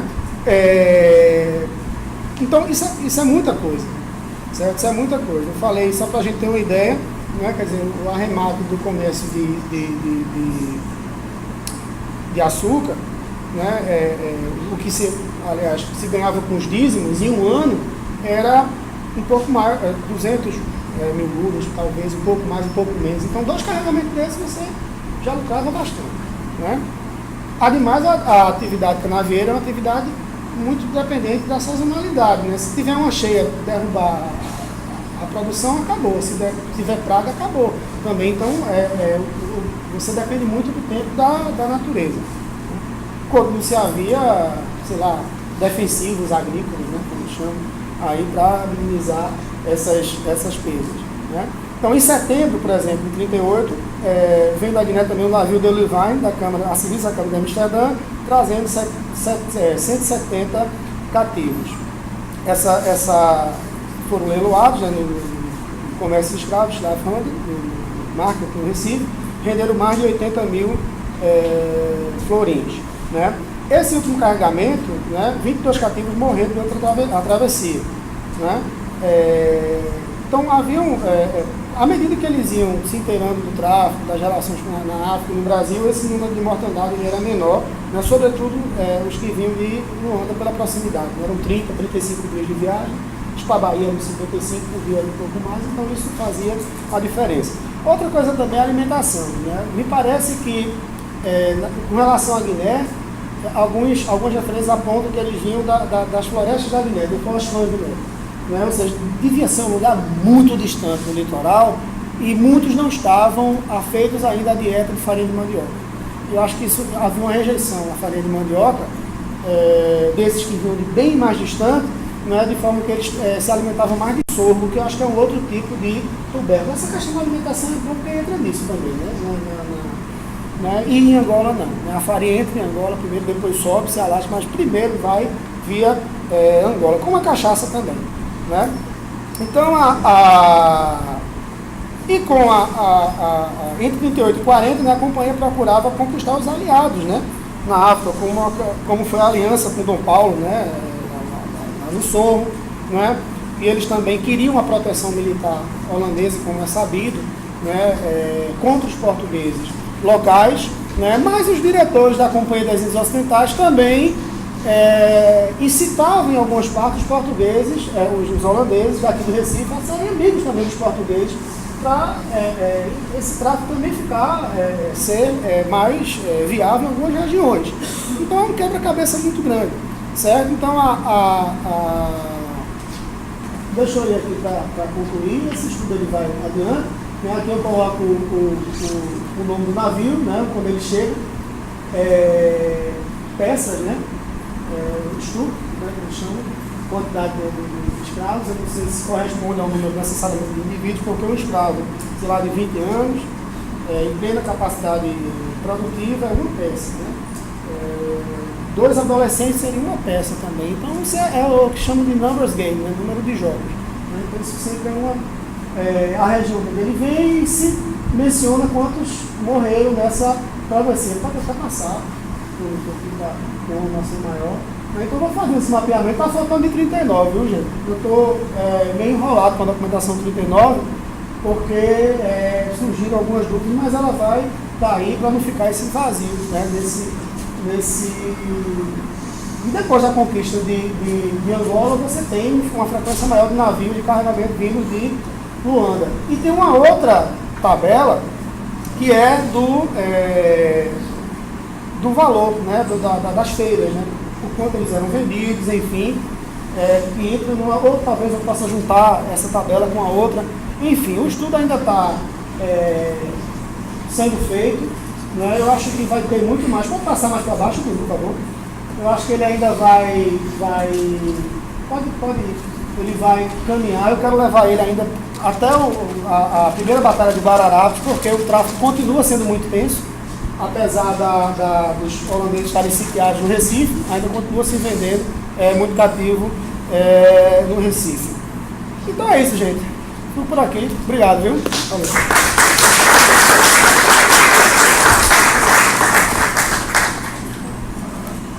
Bom,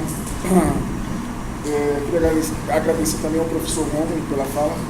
Como sempre, muito didático. apesar que eu não consigo acompanhar todos os números, mas muito bom. E agora vamos dar início às perguntas. Eu vou passar a palavra para vocês. Podemos fazer as perguntas. Vocês levantam a mão e a gente anota a ordem das pessoas e vocês dizem o nome, a gente anota para fazer uma lista aqui. Quem quer falar? Ou quem quer perguntar? A temporada de caça está aberta. Meu nome é Luiz Henrique. Na verdade, não é uma pergunta, eu queria fazer uma indicação do senhor Fábio. Provavelmente você já deve ter passado por isso também, mas nas datas da prova de Salvador, nessa década de 40, 50, tem algumas relações, mais de uma vez, de fornecimento de gado. Aí, caso você tenha passado por isso, se já pensou algo relacionado a isso, ou caso não, pode ser que tenha alguma relação com esse período de tensão aí. Eu acho que vou responder e depois passo a pergunta. Melhor fazer as perguntas logo, todas. né? Então, ok. Luiz Henrique, né? Isso. Daniel? Desculpa aí, vamos passar para o Daniel. Uma pergunta, que diferença faz entender se eles passaram pela Holanda ou estavam ali mesmo? Responda agora ou depois? A diferença seria mais esse demarcador de diferença. Eles eram identificados como tal e, portanto, sobravam no futuro. Não sei. A diferença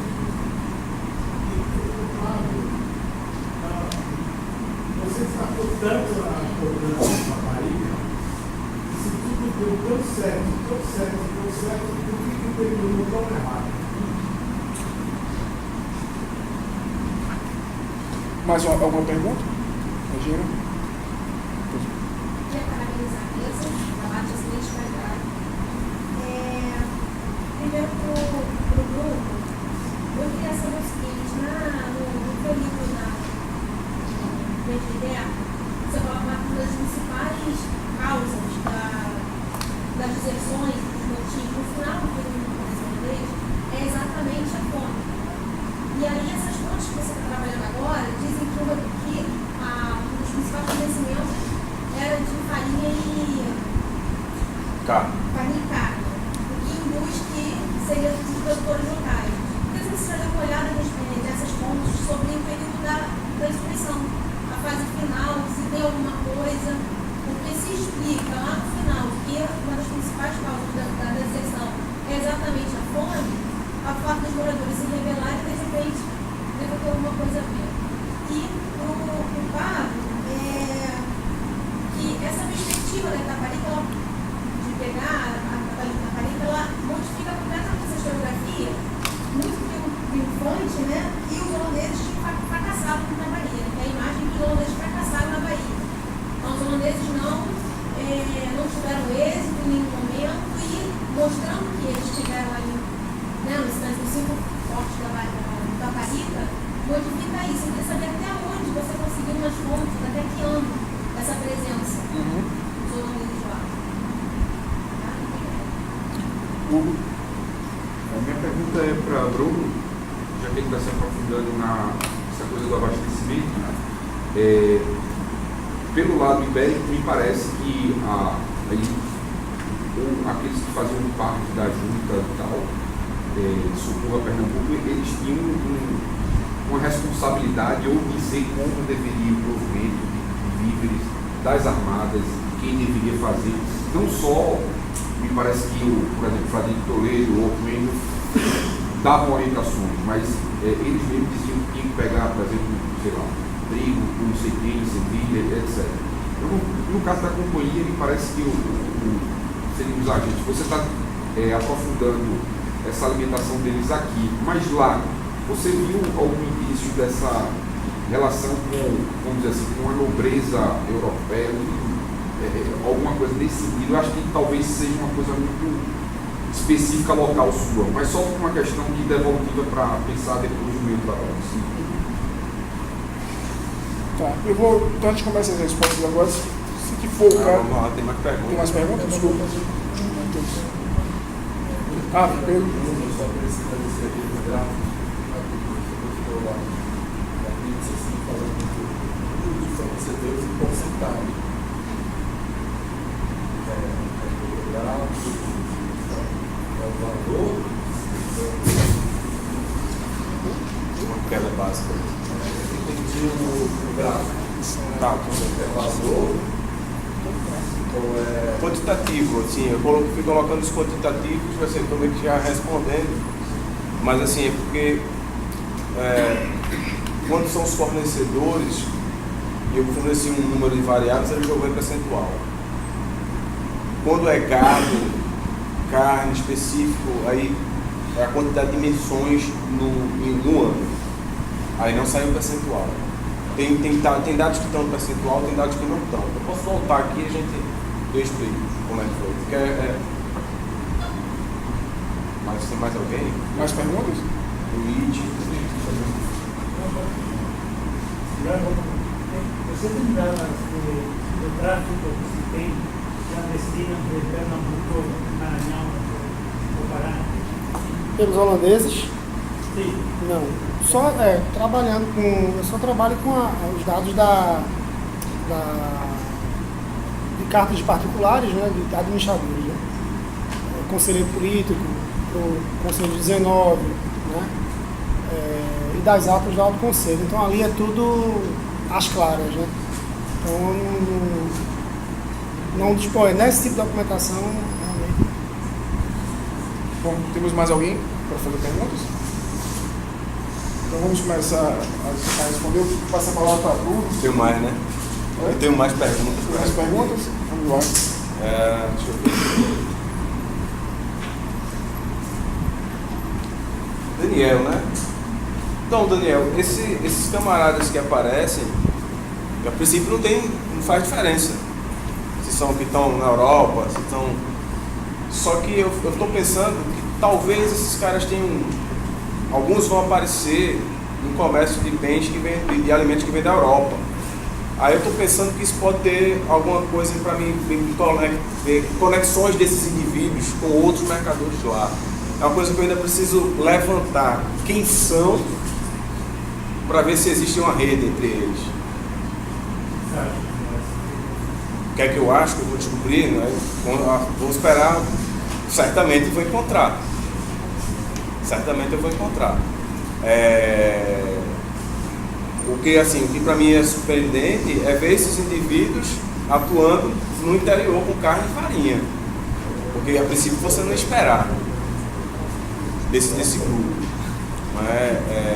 E eu fiz essa diferenciação porque eles são uma parte significativa dos fornecedores de alimentos da companhia. Aí o que eu preciso é levantar mais e mais nomes. Para todos, eu já tenho alguns nomes, algumas figuras bastante conhecidas, já mini biografados por José Antônio, gente da nação. Para começar, os navarros estão todos envolvidos, né, os conhecidos navarros. Tem mais gente. Então eu acho que assim, o momento para mim é levantar os dados para depois ir partir, porque isso fugiu completamente do que eu imaginava. Assim, eu estava querendo ter uma noção do quanto era produzido. Porque eu sabia que não era suficiente. Eu vou até, já é mais ou menos entrando na resposta da Regina. Não é suficiente. Nunca foi suficiente, mas já era produzido. E a gente precisava saber quem são essas pessoas. E aí, quando eu pego os números e vejo europeus do norte, que em tese não estariam participando dessa produção, tem alguma coisa diferente aí. Aí eu preciso levantar quem são esses indivíduos e quais são as conexões deles.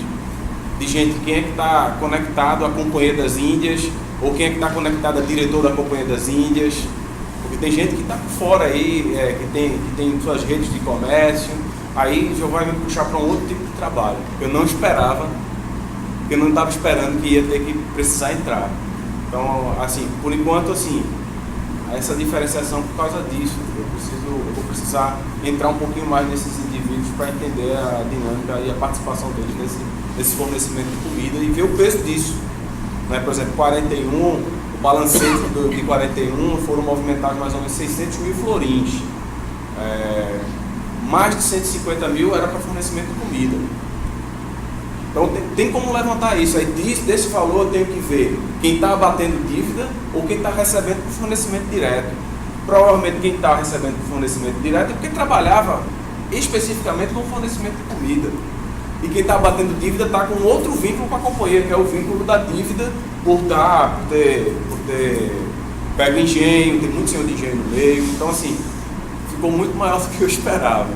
Mas, assim, é uma coisa que eu estou trabalhando. A gente conversou sobre isso já em Alagoas. Eu estava bem no começo ainda.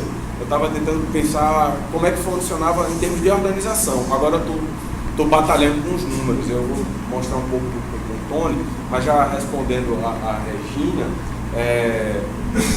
na insurreição, assim, fome é constante. Fome é constante no Brasil holandês. Os caras nunca conseguiram autonomia, mas eles têm um tipo de produção.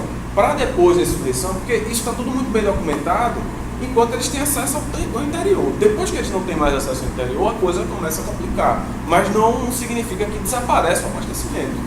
Aqui o Rio Grande continua sendo fonte de fornecimento de carne para a companhia. Toda a porção norte do território continua fornecendo comida. Não na quantidade, nunca era na quantidade desejada. Itamaracá vai se transformar numa área de celeiro pouquíssimo tempo, entre os anos de 46 e 47, já estourada a rebelião. Então, assim, os holandeses continuam tentando iniciativas de estabelecer locais para provimento, né? Fizeram isso com o Fernando de Noronha, não deu certo. É a grande história de fracasso, né? Tentaram isso com Itamaracá, passaram um tempo, depois não conseguiram. Depois tentaram no Ceará como um local de provimento, mas o Ceará também se mostrou uma aventura complicada. Matias Beck estava lá, Matias Beck estava produzindo comida em Itamaracá, depois se mandou para o Ceará para procurar mina, mina de prata. Ele foi engambelado lá produzindo, eles enganaram eles. Eles queriam se livrar dos portugueses, mas isso é outra história. Então, assim, a coisa assim, tem indícios de que eles continuam. Tanto que as listas de ração distribuída, como a companhia racionaliza tudo, ela, para cada semana ela tem uma lista de comida a ser distribuída. Então, mesmo no período de seco, aparece a farinha, aparece carne fresca. Se fosse salgada, ele ia colocar como tocinho ou carne salgada. Então está vindo de algum lugar. Eu especulo que tem muita coisa vindo do Rio Grande, porque é uma zona ainda protegida, distante dos portugueses e protegida pelas alianças que são estabelecidas com as populações tapuia. Então, assim, ainda continua. Agora, eu não tenho mais números como esses números que eu tenho para apresentar, porque esses são os números que aparecem de 40 a 44. E aí eu entro no plutônio. Professor, quando eu joguei aqui, eu joguei no Excel. Os números, não é esse aqui, não é Esse também, o tipo de alimento, 37%. Não, 37% de carne. 37%. Do quantitativo total no ano de 41. Você tem total 100%, você vai fazer peso? Não, e é que tá, esse é o problema para mim. Eu devia ter especificado isso no gráfico. Quando essa comida ela é citada, ele às vezes diz o valor em florins, mas não diz a quantidade. Ou às vezes ele diz a quantidade, mas não diz o valor. Então não tem. O que eu me baseei para puxar esses números são a quantidade que elas são citadas. Eu preciso colocar isso no gráfico, isso é falha minha.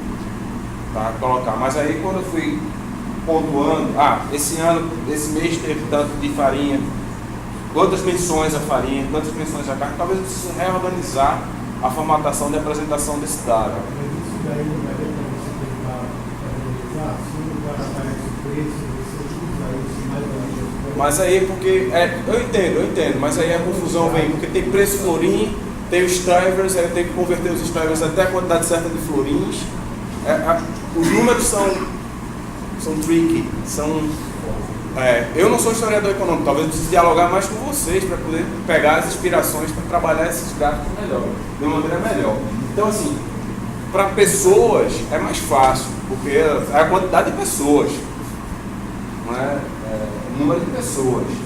E aqui são quantitativos de fornecedores. É mais fácil. Talvez o gráfico teria que ser diferente. Não é? Aqui é número absoluto. Talvez eu tenha que botar na legenda da maneira mais clara. Mas, assim, o grande problema para mim quantificar a quantidade. Eu ia dizer assim, está falando aí de 38 europeus do norte, 5 judeus e 11 portugueses. Pode fornecer 90% da. Sim, eu entendo perfeitamente. E pode ser um pouco açúcar. Sim. E tem. Você tem esse dado? Exatamente. Como eu estou trabalhando, eu estou primeiro no dado, preciso agora analisar os indivíduos e o quanto eles provêm, porque de fato tem camarada que fornece 6 mil florins de farinha de mandioca, e isso é muita farinha. Usualmente os senhores de engenheiros fornecem uma quantidade muito maior em termos financeiros, por conta que eles estão abatendo dívida, e tem terras e tem mais plantel de escravo para produzir. Eu preciso. Assim, isso aqui é muito primário ainda, mas esses dados eu estou levantando. Então eu tenho eles de 40 a 44 com detalhes de preço. Eu ia trazer preço, mas eu vi um erro na contagem, exatamente que era a divisão entre quem recebe dinheiro, que provavelmente é cara que trabalha com produção de alimentos, e quem desconta. Eu errei alguns números e aí eu teria que refazer toda a contagem.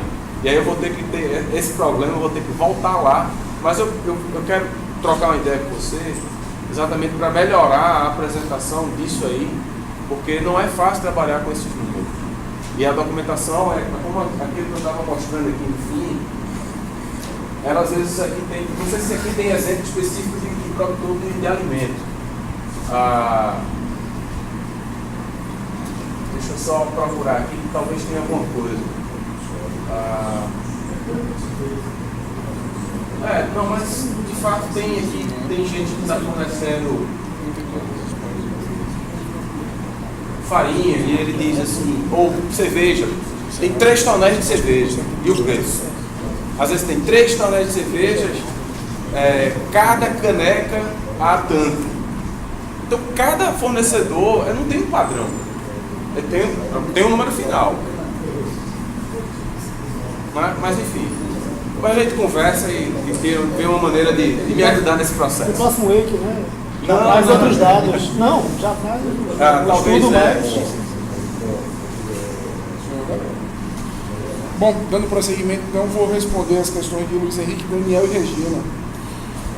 Luiz, eu conheço bem a documentação do Arquivo Municipal de Salvador, que é um forte candidato a ser o próximo Museu Nacional. Estado de abandono total, difícil de pesquisar, as piores condições possíveis de preservação e acesso a documento que você vai encontrar no Arquivo Municipal de Salvador. O Arquivo Público do Estado está um pouco melhor. Essas datas foram bem conhecidas porque começaram a ser publicadas na década de 50, quando eu era prefeito ainda, o Vanderlei de Pinho. Era, inclusive, descendente dos holandeses, do Vanderlei que subiu em São Francisco. E essas atas estão no 11º volume, e elas são importantíssimas, de fato.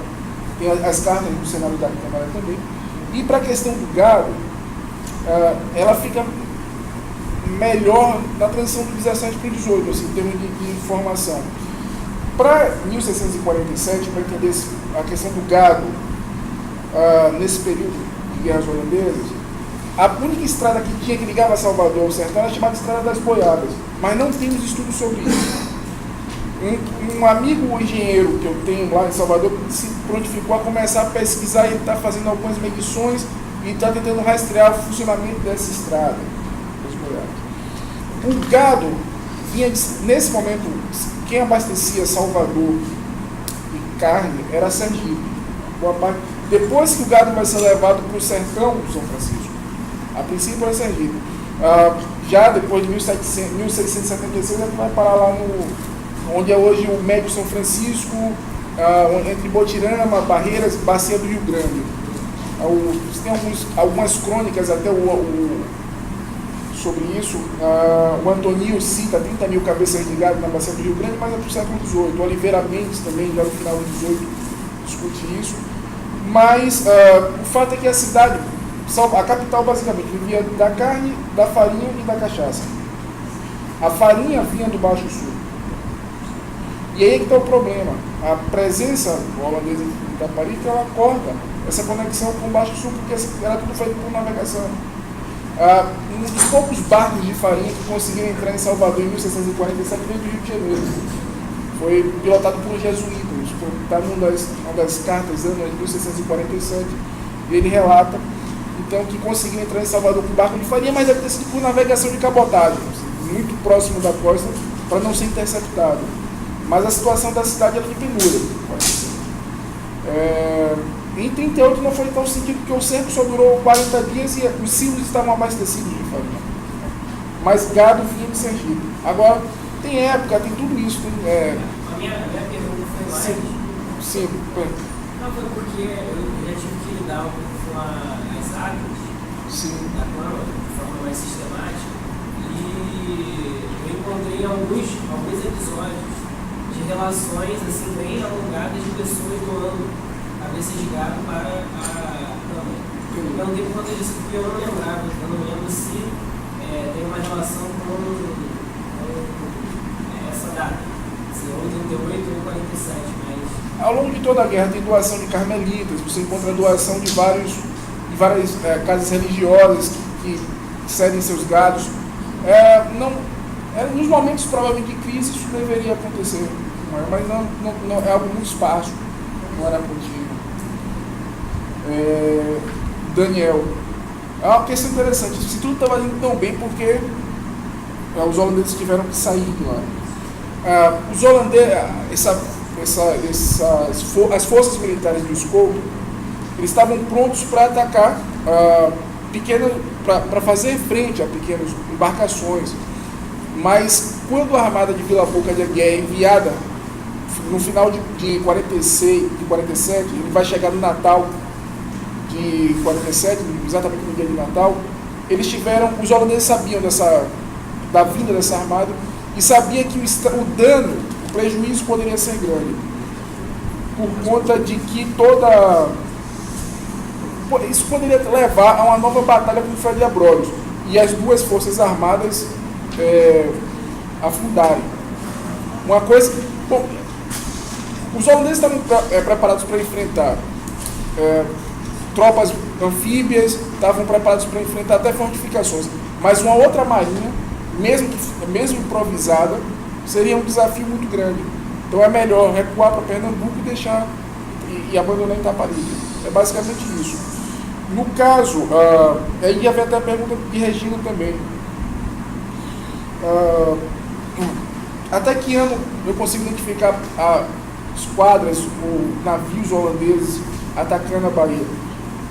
Até 1653.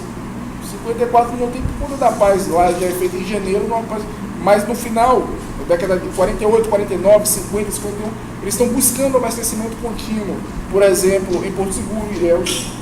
Isso também não foi estudado ainda. Um colega, o Francisco Cansal, me pediu até para fazer uma investigação sobre a presença dessas incursões holandesas lá nas capitanias de Ilhéus e Porto Seguro. Para Ilhéus encontrar alguma coisa, para Porto Seguro nada muito concreto que, por exemplo, renda um artigo. Mas é algo que merece mais atenção. Certo? E aí, não tem ano que não tenha algum problema com holandeses nos mares da Bahia, ou de Porto Seguro, ou de Ilhéus, e alguns casos vão até o Rio de Janeiro. Inclusive, navios da Companhia das Índias Orientais, não só da Ocidental, também da Companhia das Índias Oriental, de passagem, enfim. E no caso da Bahia era o alvo potencial, era sempre o principal alvo, ou para saquear, ou para tomar caixa de açúcar. Inclusive, a Companhia das Índias foi reerguida a partir de um sequestro de caixa de açúcar em 1627. Depois do fracasso da Bahia, o Pierre foi lá e pegou todo o carregamento. Então é contínuo, não dá espaço de um ano para o outro e tal. Talvez 42, 43, 44 por conta da paz, selada entre Nassau e o governo português aqui. Mas era só teatro, logo depois a guerra esquentou de novo. Eu acho que responde os três as questões. Você ainda respondeu? Se for a Brevíssimo, mas eu converso com depois, mas assim... Conversa na qualificação. Não, aí é sacanagem. Tinha determinações específicas de quem fornecia o quê. O custo, os seus 19, eles especificavam o que cada câmara deveria fornecer.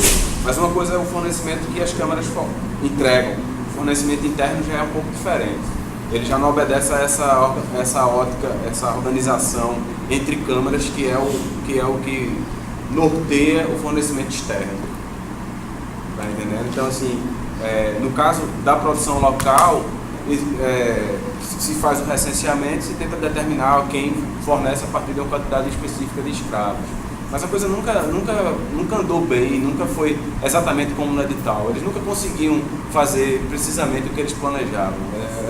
É sempre uma briga constante, uma reclamação constante, principalmente por conta das inúmeras licenças que eram concedidas para certos senhores mais abastados que conseguiam se safar das fintas. É uma coisa que precisa...